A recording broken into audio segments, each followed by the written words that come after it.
Guys, I got a halo in my head. The halo was playing earlier, so it's a little creepy. Okay, so good morning. Welcome to episode 197.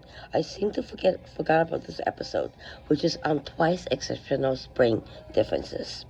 So there is no single 2E brain type. Twice exceptional individuals show a combination of high cognitive ability or giftedness and neurodevelopmental or learning differences.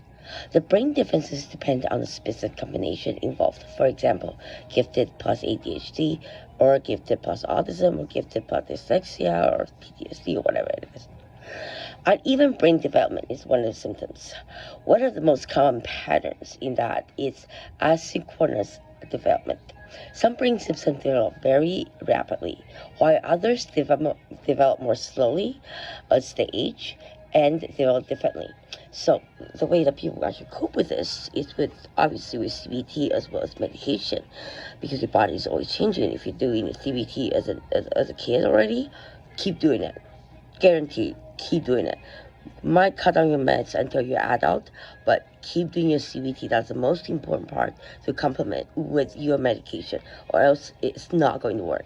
Okay, so advanced reasoning may coexist with weak executive functioning. Exceptional verbal ability may coexist with poor processing speed, as well as strong creativity may coexist with difficulty in organizing thoughts or prioritizing them, because my brain is full of ideas and I'm this and what to do, this and everywhere. It's everywhere, and I'm trying to write them down, but it doesn't work, because sometimes they have to do a combination, and they're half done because they have to do it in combination. So what I'm trying to say is, you need CBT with a psychiatrist or your doctor or whatever for your medication, because it doesn't solve everything. Executive function differences. Many 2E individuals show differences in brain development network involved in planning, attention regulation, working memory, task switching, as well as impulse control.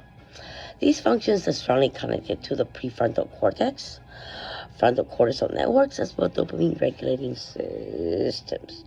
This is especially common in gifted and ADHD, as well as gifted learners with anxiety, as well as dyslexia. A person may understand highly complex ideas but struggle to start tasks, organize materials, finish assignments, or estimate time accurately. And that is done through Dr. Barkley's executive functioning training. It's called There Is More Than, I don't know how many thousand videos he was doing. All right, so the heightened connectivity intensity. Research on giftedness often shows increased neural connectivity, faster associative thinking, as well as high sensitivity to patterns and novelty. Possible characteristic of this is rapid idea generation, speed focus on interest, strong abstract reasoning, intense emotional processing. It can be bad. All right, so the differences in processing speed is interesting. It's very, very high compared to normal people. The brilliant ideas, but slow in writing them down, sometimes forgetting them. Strong comprehension, but slow in reading fluency, which is sort of like dyslexia. Advanced thinking, but delayed task completion, like ADHD. We delay stuff until last minute. I don't do that anymore, and CBT help with that. So definitely. This mismatch is common in, again, dysgraphia, dyslexia, ADHD, and autism. All right, so let's finish this episode off. The other ones, you can actually read it.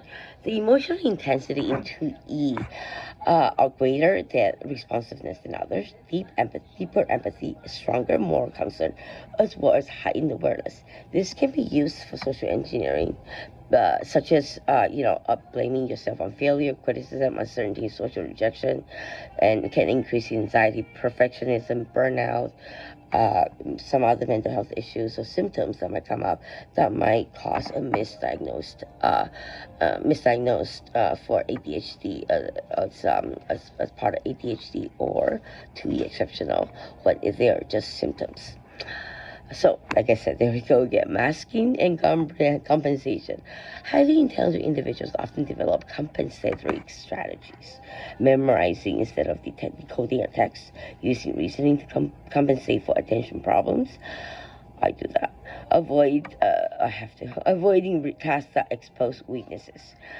Sometimes I do that, but that leads to procrastination and leads to some consequences that's not desired. Over time, this can lead to exhaustion, anxiety, as well as sudden academic decline when demands increase. Lastly, the important classification is that scientists do not currently have a definite brain scan or biological marker for twice exceptional people. Most evidence comes from cognitive testing, research, behavioral research, neurodevelopmental research, studies, as well as brain imaging studies of giftedness, ADHD, autism, dyslexia, etc. Since I'm for the exceptional, if Dr. Amen, you're listening to this, please let me have a SPECT scan. I need to know what my brain is like right now with ADHD, giftedness, PTSD, as well as perfect pitch. And I think that is something that is very rare. It's 0.04% if I calculate it right. And I would really appreciate if you will be able to guide me through everything and provide me with a scan for something that improves research. Thank you.